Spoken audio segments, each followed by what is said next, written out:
right? Yes, sir. Okay. So in that we discussed that the total 9 values, and as we know that we are that human being, so that human being wants the relationship, and the relationship is nothing but it is in between self and other self is there. Okay, so that things we discussed. So these are the total 9 values. One is trust, respect, affection, care, guidance, reverence, glory, gratitude, and the love. Out of that 9 values, the trust, the first value, as we call it, a foundation of a relationship, and the last one, love, we call it the complete value. So all these 9 values are related to the relationship, because we are discussing the harmony in a family, and our relationship, it starts with the family itself. As we born in the family, so our relationship starts with the family, and these 9 values are related to the relationship is there. Okay, so let's we try to discuss one by one value. So in the last lecture we discussed about the few things about that the relationship. So these are the general view about that the relationship. The fulfillment of a feeling in relationship and their evolution leads to the mutual happiness. So as a human being, we always want the good relationship, healthy relationships with other human beings. Simultaneously, other also wants the good and the healthy relationship with us. So when these feelings in the relationship is present, then definitely the mutual happiness is present in the relationship. And the ultimate goal of every relationship is nothing but the mutual happiness is there. When we have these naturally acceptable feelings in the self, we share them with the other. Okay, so this is a very important in terms of relationship. But what the problems we observe today in the society, so the problems I have put it in front of you.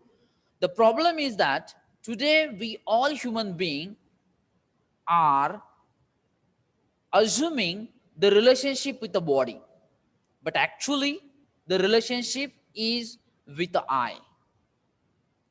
Is it right? So here the basic problem in the current scenario is that we all are assuming the body and the relationship with that body is there, and we are trying to fulfill the relationship with the body, but this is the completely the wrong thing is that. So we must understood first the relationship is with the I, self, and other I. It means that I1 and that I2. The relationship is nothing but the feeling, and that we have to remember while maintaining the relationship is there. Okay, so what is the key point through this the discussion is that the relationship already exists. The relationship is exist. We don't have to create it, rather than we have to recognize it. म्हणजे relationship ही अस्तित्वात आहे, फक्त आपल्याला ती ओळखता आली पाहिजे, आणि ओळखल्यानंतर त्याची फुलफिलमेंट करता आली पाहिजे. The family is the basic unit of a human interaction. The basic issue in the family is that the relationship, in relationship there are total 9 values, 9 feelings. Rightly we discussed that all 9 values that can be clearly understood and lived with it. It means that when we want to maintain the relationship healthy, we must understand the total 9 values, and we have to use that 9 values in the relationship. Then that our relationship will be good or healthy. There is a harmony in the family, the mutual happiness in the family, when we understand the feeling and ensure in our living. Okay, so these are the key points. And now I think in the last lecture, we just started to discuss about the first feeling, first value in the relationship, and which is nothing but the foundation value of a relationship, that we call it's a trust, vishwas. So what is actually this trust? Just try to have a focus on it. The feeling of a trust, actually this relation, these are the total 9 values of a relationship, and we know that the relationship is nothing but the feeling. So all these 9 values are related to the feelings. These are the feelings, is it right? So the trust is to be assured that other intends to make me happy and the prosperous. म्हणजे विश्वास नेमका काय आहे, तर दुसरा व्यक्ती, दुसरा human being आपल्याला आनंदी ठेवू इच्छितो आणि प्रॉस्परस ठेवू इच्छितो, हा जो काय फिलिंग आहे हे आपल्यामध्ये असणं, याला विश्वास म्हणायचा आहे. Get it my point? So for that I have just put it the total 8 questions in front of you. So what are these questions? Do I want to make myself happy? मी मला स्वतःला सुखी ठेवू इच्छितो का? Is it right? Then second question is that, do I want to make other happy? मी दुसऱ्याला सुखी ठेवू इच्छितो का? The third question is, does the other want to make himself or herself happy? दुसरे त्यांना सुखी ठेवू इच्छितात का? And the fourth one question is, does the other wants to make me happy? दुसरे मला आनंदी ठेवू इच्छितात का? तर डिस्कशन मध्ये आपल्या असं आलं होतं की जो 4A हा क्वेश्चन आहे, याच्यावरती थोडा क्वेश्चन मार्क होता. म्हणजे 1A ला टिक मार्क होता, 2A ला टिक मार्क होता, म्हणजे आन्सर येस होतं. 2A ला पण आन्सर येस होतं, 3A ला पण आन्सर येस होतं, परंतु 4A ला आन्सर आपलं नो होतं. कारण आपण दुसरे मला सुखी ठेवू इच्छितात का याच्यावरती आपला डाऊट आहे. याच्यावरती आपला डाऊट आहे, याचा अर्थ आपला ट्रस्ट कुठेतरी मिसिंग आहे. Get it my point? म्हणजे as we know that our relationship starts with a family. मग आपल्या फॅमिलीमध्ये वडील असतील, आई असेल, भाऊ असेल, बहीण असेल, लक्षात येत आहे. मग पहिल्यांदा हे 4ही क्वेश्चन तुम्ही स्वतःला विचारून बघा, तर ते कसे त्याचे आन्सर मिळतात. Do I want to make my self happy, याचं तर आन्सर काम युनिक यस असणार आहे, कारण आपण सर्वजण स्वतःला सुखी ठेवू इच्छितो, कधीच कुणाला दुःखी राहावं असं वाटत नाही. Do I want to make that other happy, natural acceptance लेवलवरती जर याचं आन्सर जर तुम्ही स्वतःचं मिळवलं, तर आपण दुसऱ्याला सुद्धा सुखी बघू इच्छितो, सुखी ठेवू इच्छितो. Does the other wants to make himself or herself happy? Definitely प्रत्येक जण स्वतःला सुखी आणि आनंदी ठेवू इच्छितात, म्हणजे या तिसऱ्या एचं, थर्ड एचं पण आन्सर येसच असणार आहे. पण ज्यावेळेस हा 4th A क्वेश्चन येतोय, does the other wants to make me happy, मग मला वडील सुखी ठेवू इच्छितात का, मला आई सुखी ठेवू इच्छिते का, कारण ते पण दुसरेच आहेत. जरी ते आपल्या फॅमिलीचे मेंबर्स असतील तरी ते सेल्फ नाहीये, म्हणजे I2 आहेत. I1 म्हणजे आपण आहोत, स्वतः आहोत, सेल्फ म्हणतो आपण त्याला, आणि I2 म्हणजे काय, it's other self. Gate it my point?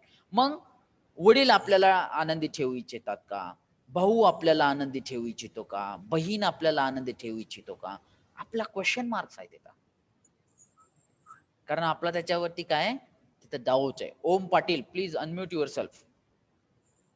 Sorry sir. Okay. तर ज्या वेळेस आपल्याला या 4th A याचं आन्सर यस मिळेल, त्यावेळेस आपल्याला त्या रिलेशनशिप मध्ये ट्रस्ट 100% आहे याची खात्री होईल. म्हणजे काय, की आपला भाऊ आपल्याला आनंदी ठेवू इच्छितो का, हा प्रश्न तुम्ही स्वतःला विचारा. आन्सर जर येस मिळालं तर डेफिनेटली आपला त्याच्यावरती विश्वास आहे. आन्सर जर नो मिळालं तर डेफिनेटली आपला डाऊट आहे. सिंपल लॉजिक आहे. Get it my point? याचाच अर्थ असा आहे की हे जे काही क्वेश्चन्स तुमच्या समोर ठेवलेले आहेत, हे क्वेश्चन्स हे 2 पार्ट मध्ये डिवाइड झालेले आहेत. पहिला ए चा जो पार्ट आहे त्याला म्हणलं गेलेलं नॅचरल ऍक्सेप्टन्स लेवल, इंटेन्शन, आणि दुसरी जी गोष्ट आहे ती आहे कॉम्पिटन्स.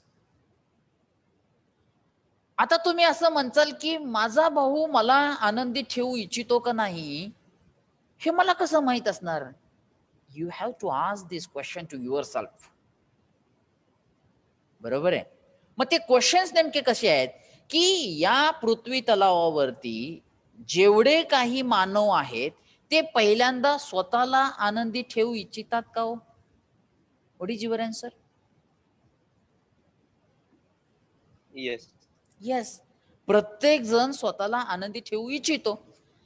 मग आता मला सांगा, जर प्रत्येक जण स्वतःला आनंदी ठेवू इच्छितो, आता दुसरा क्वेश्चन आहे की आपण दुसऱ्याला आनंदी बघू म्हणजे बघण्याची इच्छा आहे का?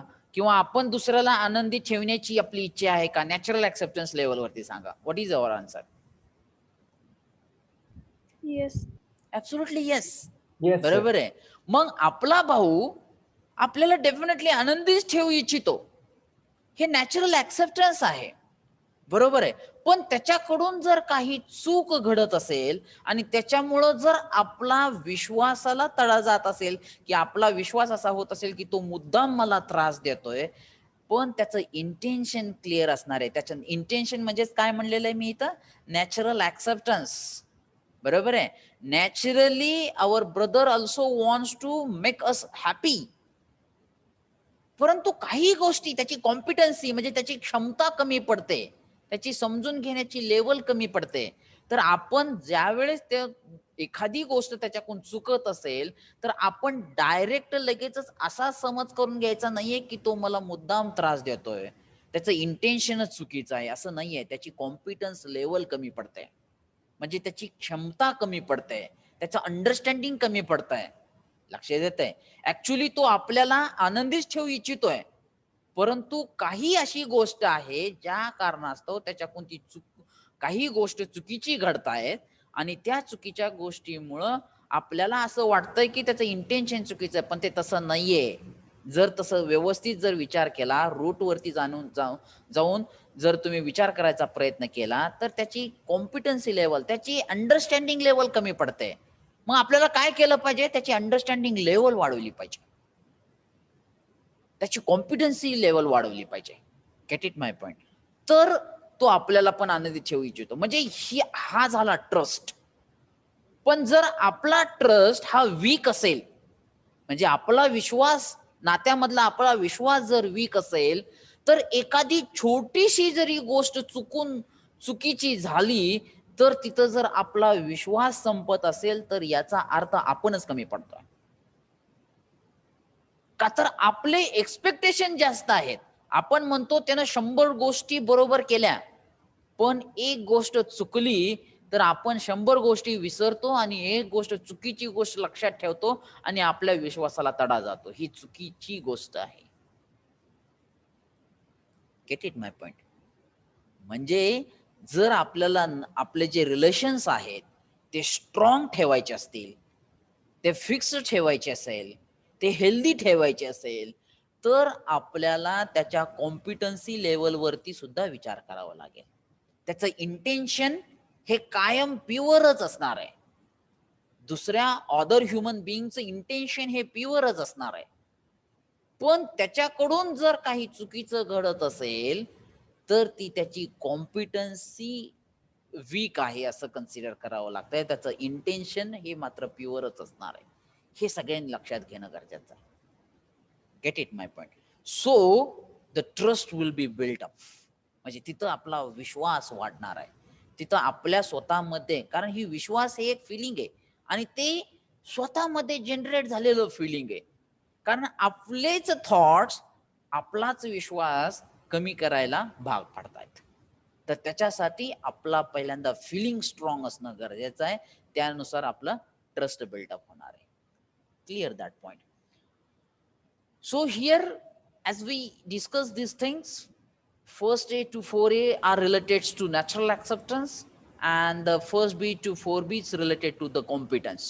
Okay, so the conclusion is that we have to think on that competency, but that natural acceptance, that intention is always pure, and that pure intention is nothing but that every human being wants the self and that other be in a continuous happiness and the prosperous. Get it my point? So this is the conclusion is that. So the distinguish between that intention and competence, rightly I mentioned म्हणजे ज्यावेळेस आपण intention आणि competence क्षमता त्याच्यावरती ज्यावेळेस आपण विचार करतो त्यावेळेस आपण स्वतःचं व्हॅल्युएशन हे इंटेन्शन बेस्ड करतो आणि दुसऱ्याचं व्हॅल्युएशन हे कॉम्पिटन्स बेस्ड करतो. Gate it my point. So that is the wrong thing is that. So please try to understand this point as I discussed with the relationship with the brother and us. So on that point, please try to understand the trust thing is there. Okay. So the last point is very important. All of you, please try to read it. On the basis of lack of competence, त्याची क्षमता कमी आहे, we conclude about the lack of intention of others. When we doubt their intention, instead of accepting that other as a relative, we have the feeling of opposition. म्हणजे जर आपण दुसऱ्याच्या intention वरती doubt घेऊ लागलो तर तिथं रिलेशन बिल्टअप होत नाही, तर तिथं अपोजिशन बिल्टअप होतं. म्हणजे आपल्या मनामध्ये राग, द्वेष हा निर्माण होतो. आणि मला वाटतंय भरपूर वेळेस आपण आपल्या फॅमिलीमध्येच इतर फॅमिली मेंबर बरोबरच आपण काही वेळेस भरपूर राग, भरपूर द्वेष मनामध्ये बाळगून असतो. तर त्या ठिकाणी थोडासा विचार करणं गरजेचं आहे. कारण ज्या वेळेस आपल्या मनामध्ये एखाद्या अदर ह्युमन बिईंग बद्दल राग असतो, द्वेष असतो, त्यावेळेस त्याच्याबद्दल कधीच चांगली भावना, कधी चांगला विचार येत नाही. उलट आपण कायम हा अपोजिट वेनच कायम त्याच्याबद्दल विचार करत असतो आणि त्याच्यामुळं आपलं जे काही रिलेशन आहे ते स्पॉइल होण्याची शक्यता आहे.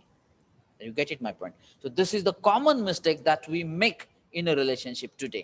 आज आपण आपल्या फॅमिलीमध्ये, आज आपण आपल्या सोसायटीमध्ये ज्यावेळेस रिलेशन बिल्डअप करतो त्यावेळेची ही कॉमन मिस्टेक आहे. आपण प्रत्येक गोष्ट ही रूट लेवलला जाऊन चेक करणं गरजेचं आहे. त्यानुसार आपलं जे काही रिलेशन आहे ते स्ट्रॉंग बिल्डअप होणार आहे. Get it my point? Okay. So now that we have clarity about that intention and the competence, okay, explore this question. Now I just put it one question in front of you. All of you, please try to answer me. If we have unconditional continuous trust on intention, म्हणजे आपलं ज्यावेळेस intention म्हणजे relation असेल एखाद्या other human being बरोबर जे relation आहे त्याच्यावरती आपलं अनकंडिशनल कुठल्याही कंडिशन बेस्ड ट्रस्ट नाहीये किंवा कंटिन्युअस ट्रस्ट आहे इंटेन्शन वरती on the natural acceptance of that others. And if the other is a lacking competence, परंतु दुसरा ते समजून घेण्यावरची क्षमता त्याच्यामध्ये नाहीये, व्हॉट विल यू डू? प्रश्न लक्षात आला का? बघा, उदाहरण सांगतो तुम्हाला की आप स्वतःला कन्सिडर करा आणि आपला दुसरा जो माणूस आहे तो भाऊ कन्सिडर करा, ब्रदर कन्सिडर करा. मग आपल्या भावावरती हे अनकंडिशनल ट्रस्ट आहे, म्हणजे कसल्याही कंडिशन बेस्ड ट्रस्ट नाही, फुल ट्रस्ट आहे, फुल विश्वास आहे इंटेन्शन वरती, त्याच्या इंटेन्शन वरती फुल विश्वास आहे आणि कंटिन्युअस विश्वास आहे on the basis of natural acceptance. पण आपल्या भावाला ते समजत नाहीये, आपल्या भावाची कॉम्पिटन्सी कुठेतरी कमी पडते. Then what you will do? मग तुम्ही तिथं काय करणार? Options: try to improve upon his competence, get irritated, get angry, and have a feeling of opposition. What will you do? Option A. A option. Absolutely correct. So as on the natural acceptance level, we are always trying to improve its competency level. लक्षात येते? आता इथून पुढं आपण आपल्या family member बरोबर किंवा आपल्या रिलेशनशिप मध्ये एखादं गोष्ट जरी कुणी चुकीची केली तर त्याच्या इंटेन्शन वरती डाऊट न घेता त्याची कॉम्पिटन्सी लेवल इम्प्रूव्ह करण्याचा प्रयत्न हा तुमच्याकडून झाला पाहिजे. आणि जर तसं झालं तर तुमच्या लक्षात येईल की ते रिलेशन जे आहे ते रिलेशनशिप, तो trust, it will be very strong.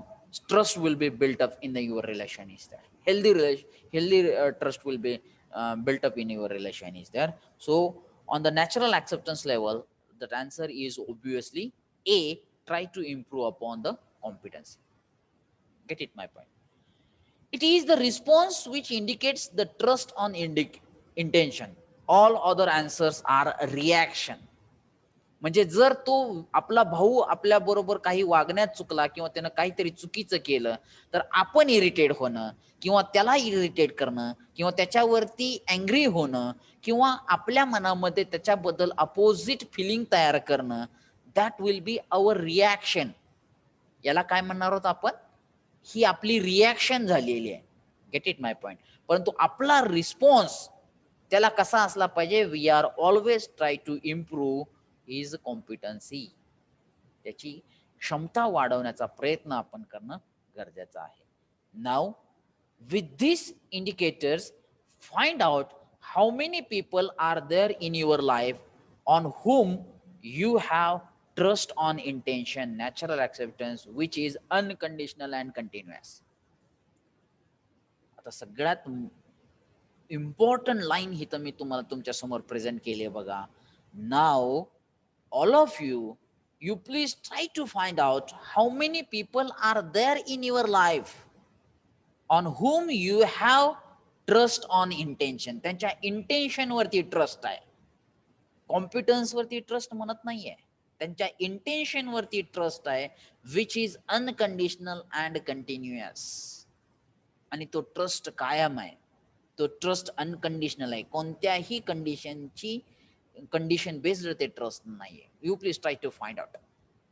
मग ते तुमचे वडील असतील, मग ते तुमची आई असेल, तुमचे भाऊ असेल, बहीण असेल, फ्रेंड सर्कलमध्ये मित्र असतील, सर्च करा. Gate it my point?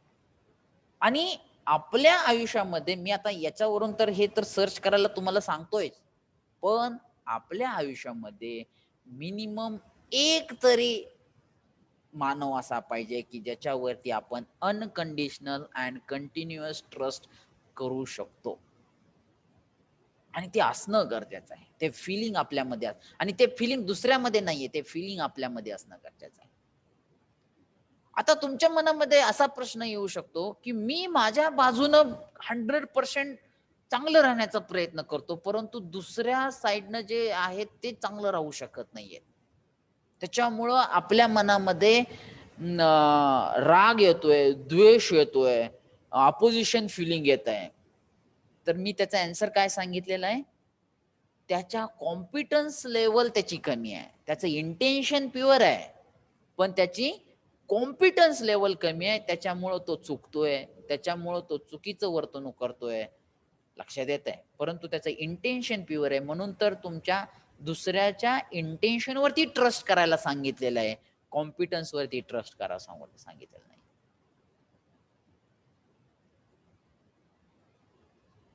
हे लक्षात येणं गरजेचं आहे.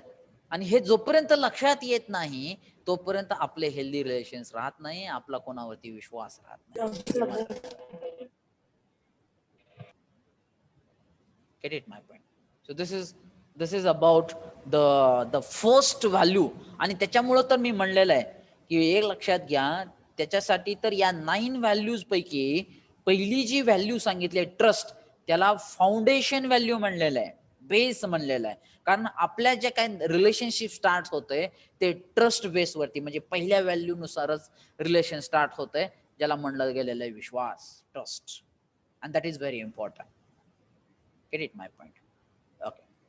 So we try to move towards the second value out of 9 value, and the second value is nothing but the respect, samman. And the respect is also called as a right evaluation. Get it my point? Out of the 9 feelings in the relationship, we try to understand the feeling of trust. आता आपण trust बघितलेला आहे. आता इथं या फिलिंगचाच अर्थ तुम्ही value पण घेऊ शकता. Out of the 9 value we discuss that the trust value. Now we are trying to discuss about the second value, which is nothing but the respect. With trust on intention, आपण आताच बघितलं, the trust हा intention वरती असला पाहिजे. The relationship starts, आपलं relationship start जाते. आता हा रिस्पेक्ट पण सुद्धा रिलेशनशिप मधलीच एक व्हॅल्यू आहे, रिलेशनशिप मधलेच एक दुसरी फिलिंग आहे. Get it my point? we will now explore the feeling of a respect. Get it, my friend? All these 9 values are nothing but we call it a feeling. We call it a value. It's a respect. Let us see when do we feel respected? How do I respect others? म्हणजे आपण कधी respectful feel करतो किंवा आपण दुसऱ्याला कसं respect देतो? Let's we try to understand first. The feeling of respect. The respect is nothing but what? It's a right evaluation. म्हणजे स्वतःचं एक राईट इव्हॅल्युशन म्हणजेच रिस्पेक्ट असणार आहे. So how I can let me try to explain. When we are rightly evaluated we feel respected. आता rightly evaluated म्हणजे काय? On the basis of natural acceptance when we conduct with other human beings definitely we feel respected. म्हणजे काय की बाबा exam मध्ये copy करायची नाही. कॉपी केली नाही स्वतःची स्वतःला रिस्पेक्ट वाटणार आहे. कॉपी केली की तुम्हाला स्वतःचा रिस्पेक्ट वाटणारच नाही. हे एवढं मात्र खरं आहे. बरोबर आहे. आपण घरामध्ये चुकीचं काही वागलो नाही स्वतःचं स्वतःला रिस्पेक्ट वाटणार आहे. आपण घरामध्ये सगळ्यांची केअर करू लागलो तर आपण स्वतःला रिस्पेक्टफुल समजणार आहे. म्हणजे ते रिस्पेक्टची फिलिंग आपल्यामध्ये येणार आहे. पण जर एखादी चुकीची गोष्ट केली घरामध्ये किंवा फॅमिली मेंबर बरोबर किंवा फ्रेंड सर्कलमध्ये सोसायटीमध्ये तर आतून जे फिलिंग आहे ते स्वतःला रिस्पेक्टफुल फिलिंग अजिबात नसणार आहे. त्यामुळं आतून आपला इनर व्हॉइस न आपल्याला सिग्नल दिला पाहिजे की येस यू आर राईट. म्हणजे आपण तिथं राईट इव्हॅल्युएशन करतोय. आपलं स्वतःचं राईट इव्हॅल्युएशन करतोय हे लक्षात येणं गरजेचं आहे. When we are not rightly evaluated, we feel disrespected. बरोबर आहे. आता ते डिसरिस्पेक्ट पण कसं फील होत आहे? Let's we try to understand with the 3 ways. Disrespect can take place in a 3 ways. Number 1, over evaluation. आता जसं मी सांगितलं की रिस्पेक्ट मान सन्मान म्हणजे काय? Right evaluation. म्हणजे आपण आपलं राईट इव्हॅल्युएशन करणं गरजेचं आहे. दुसऱ्याचं राईट इव्हॅल्युएशन करणं गरजेचं आहे. त्यावेळेस आपल्यामध्ये रिस्पेक्ट येणार आहे. म्हणजे स्वतःचं पण आणि दुसऱ्या ह्युमन बिईंगचं पण ज्यावेळेस आपण राईट इव्हॅल्युएशन करू त्यावेळेस आपल्यामध्ये रिस्पेक्ट फिलिंग असणार आहे. पण ज्यावेळेस आपण स्वतःचं आणि दुसऱ्या व्यक्तीचं जर आपण करेक्ट इव्हॅल्युएशन करू शकलो नाही तर आपल्यामध्ये डिसरिस्पेक्टचं फिलिंग येणार आहे. तर त्याचे 3 रिझन्स आहेत. त्याचे 3 वेज आहेत. त्यापैकी पहिला वेज काय आहे? Over evaluation. Evaluating for more than what it is. Evaluating for more than what it is. Second is, let me try to explain one by one. Under evaluation, evaluating for less than what it is. म्हणजे ते जे काय आहे त्याच्यापेक्षा जास्त evaluate करणे त्याला म्हणायचं ओव्हर इव्हॅल्युएशन. ते जे काय आहे त्याच्यापैकी कमी इव्हॅल्युएशन करणे त्याचं स्वतःचं किंवा दुसऱ्याचं कमी इव्हॅल्युएशन करणे त्याला म्हणायचं under evaluation. And otherwise evaluation म्हणजे काय की ते जे काय आहे त्याच्यापेक्षा वेगळ्याच पद्धतीनं त्याचं इव्हॅल्युएशन करणे म्हणजे त्याला म्हणायचं other evaluations, otherwise evaluations.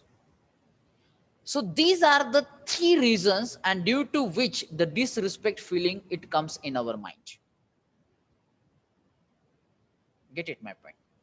So now how we can do these things? आता जर तुम्ही ओव्हर इव्हॅल्युएशन बघितला, gate it my point. Over evaluation म्हणजे काय की सपोज आपण असं कन्सिडर करूया की आपल्यापेक्षा वयानं एक छोटासा लहान मुलगा आपल्या समोर आलेला आहे आणि आपण त्याला standing round good morning sir, good afternoon sir असं म्हणतोय. म्हणजे काय? ऍक्च्युली त्याचं इव्हॅल्युएशन हे ओव्हर इव्हॅल्युएशन झालं. लक्षात येत आहे? ही एक केस सांगितली आहे तुमच्या समोर जेणेकरून तुम्हाला ओव्हर इव्हॅल्युएशन लक्षात येईल. किंवा आपण आपला मित्र आलेला आहे आणि त्याला ज्या पद्धतीनं ट्रीट करायला पाहिजे त्याच्यापेक्षा जास्त त्याला वेगळाच मान दिलेला आहे. तर त्याचं कारण म्हणजे काय की ओव्हर इव्हॅल्युएशन. जसं मी सांगितलं की एक लहान मुलगा आलेला आहे आपल्यापेक्षा लहान आहे त्यामुळे त्याला कशा पद्धतीने ट्रीट केलं पाहिजे, नॅचरल ऍक्सेप्टन्स लेवलवरती कशा पद्धतीने ट्रीट केलं पाहिजे. परंतु जर त्याच्यासाठी जर आपण उभा राहून जर त्याला म्हणजे good morning sir, good afternoon sir असं जर म्हणलो तर ते ओव्हर इव्हॅल्युएशनचा भाग ठरतोय. अंडर इव्हॅल्युएशन म्हणजे काय, आपण जर म्हणलं की हे पंतप्रधान काय समजतं, या पंतप्रधानांना ह्यांना काय समजते, आपल्यापेक्षा मोठे आहेत, ते एका उच्च पदावरती आहेत, ते त्यांच्या कर्तृत्वानं गेलेले आहेत, माहित नाही आपल्याला त्यांच्या रूट लेवलला आपण गेलेलो नाहीये, पण ते आपल्याला दिसत आहेत तिथं. डेफिनेटली पण आपण जर त्यांना जर म्हणजे वेडवाकडं जर बोलत बसलो तर ते अंडर इव्हॅल्युएशन झालं. You get it my point.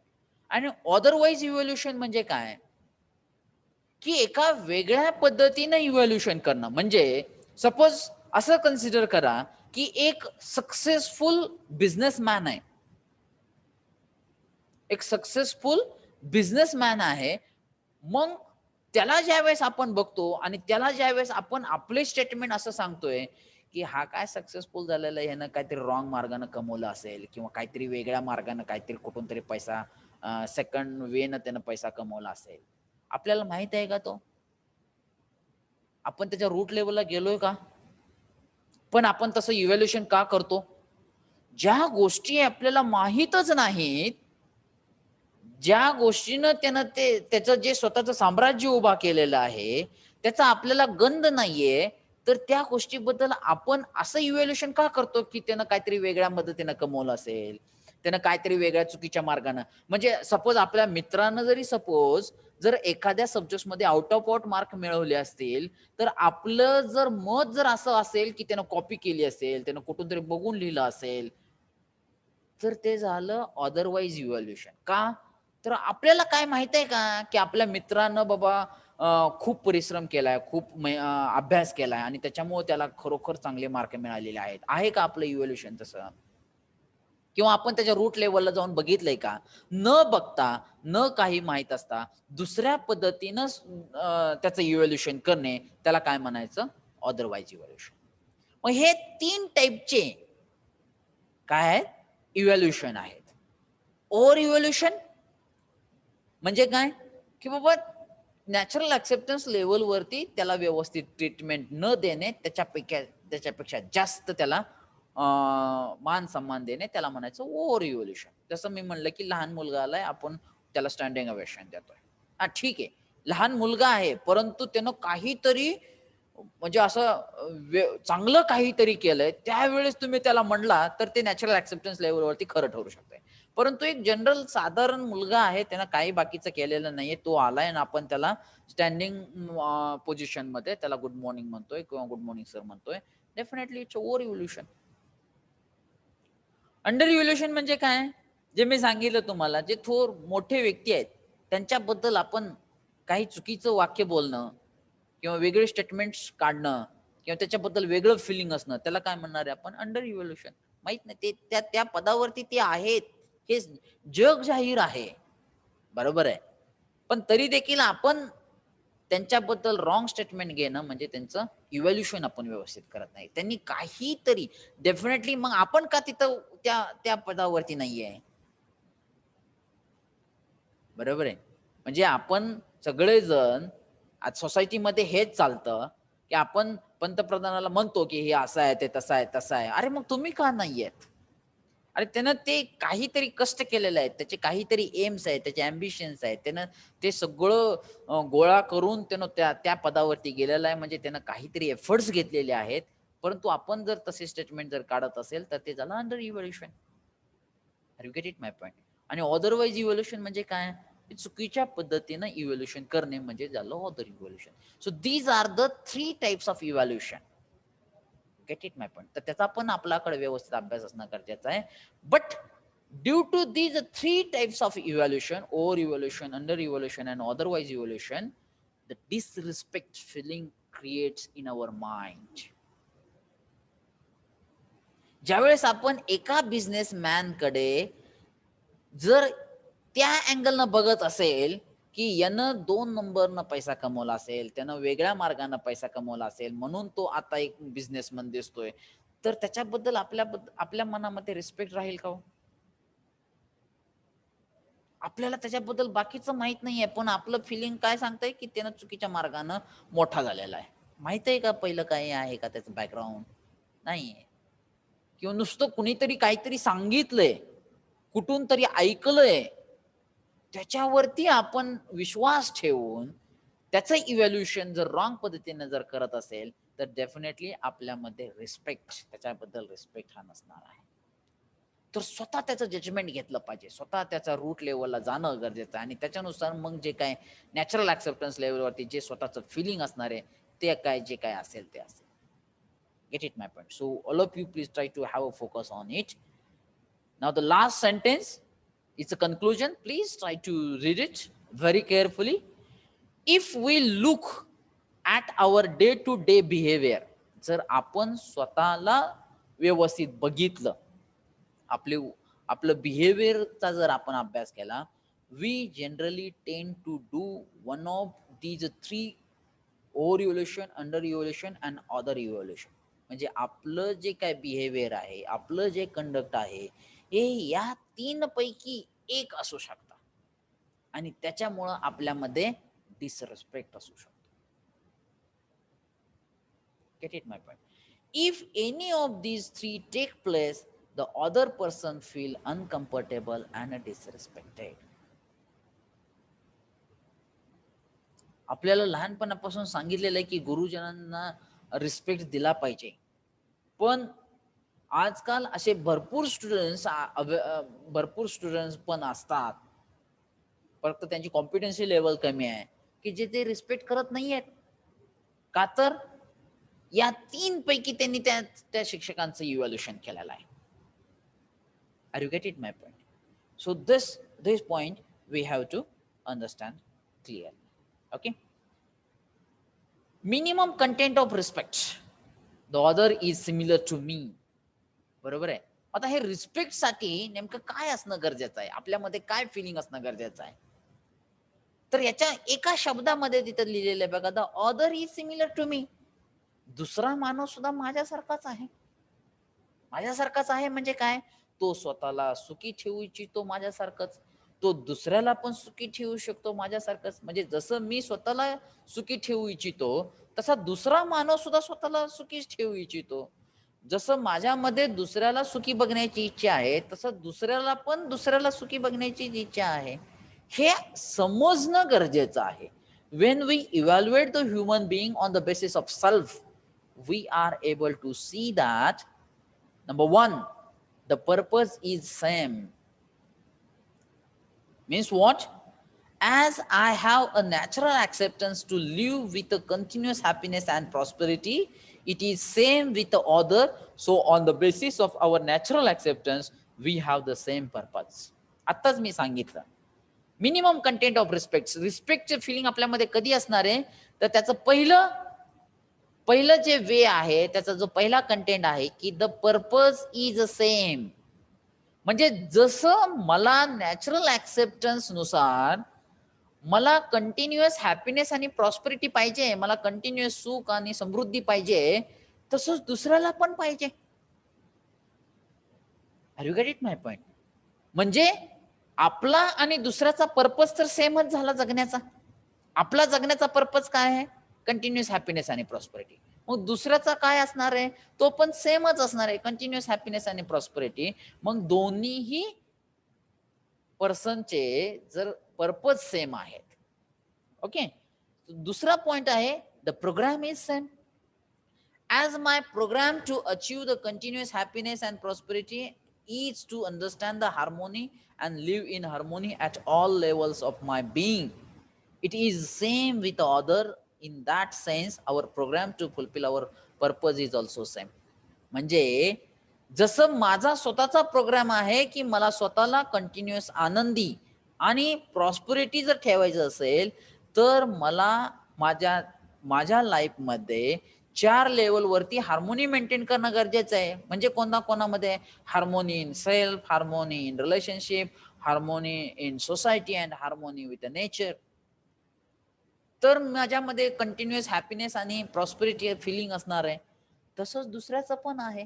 म्हणजे आपला जो काही प्रोग्राम आहे to achieve the continuous happiness आणि प्रोग्राम द प्रॉस्पेरिटी, तसाच दुसऱ्याचा पण प्रोग्राम आहे. म्हणजे पर्पज सेम आहेत, प्रोग्राम सेम आहे, and the last one is our potential is also same. बरोबर आहे. As I am and want with natural acceptance, and that activity of desire, thought and expectation are going on continuous in me, it is same with the others, so our potential is also same. And want म्हणजे काय, संपत्ती. बरोबर आहे.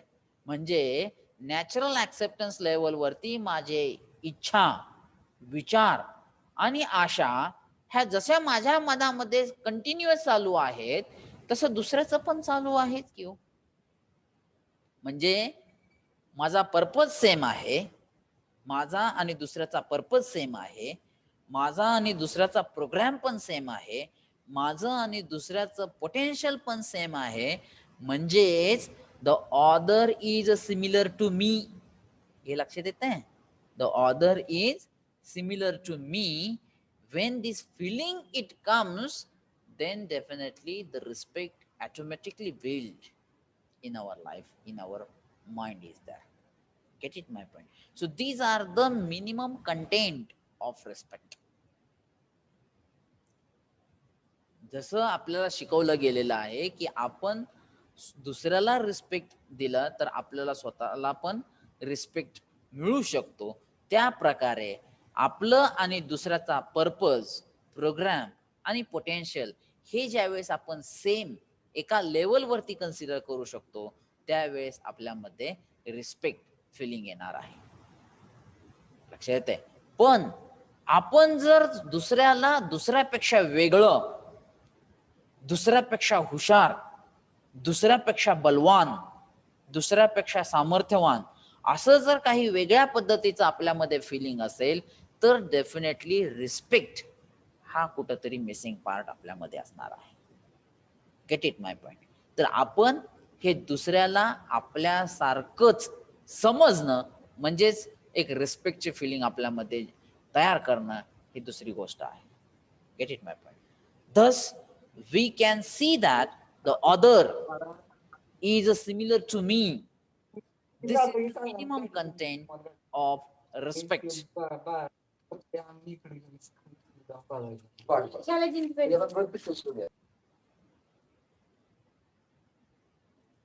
आता इथून पुढे जे असा काही जे प्रॉब्लेम क्रिएट करतील त्यांना रिमूव्ह केला जाईल.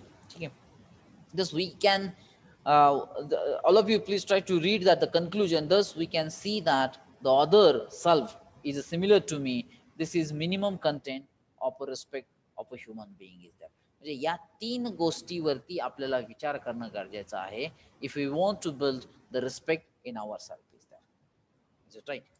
So now let me start to take that attendance, and today we stop here.